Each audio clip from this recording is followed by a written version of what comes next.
Regina Vance loves Detroit's parks. When she retired as district supervisor for the city's Parks and Recreation Department, she planned to spend much of her leisure time outdoors. Just enjoying life, and not having to worry about too many things. But now, like so many Detroit workers and retirees, she worries that bankruptcy has hit home. It's fairly stressful.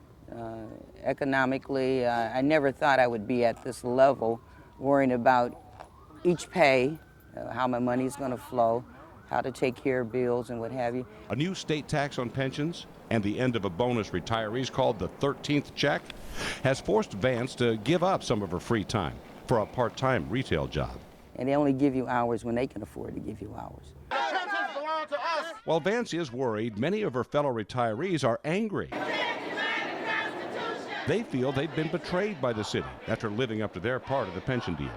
Retired police and firefighters are especially dependent on pensions since they're not part of the Social Security system. So the pension is all we get. My pension is basically $30,000 a year.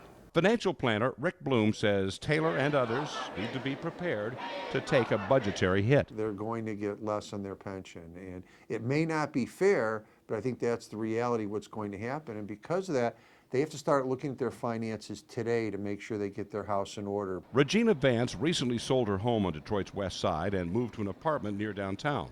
I had to sell my house. I couldn't keep up.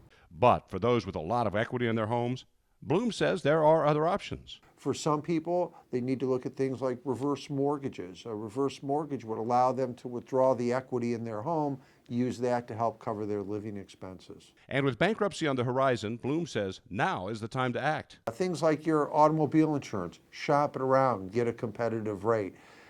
People are going to have to learn to save some money. And I think one way of doing that is to at least to know where your money is going. Vance says she has faith in God, and she's trying to have faith in the bankruptcy system.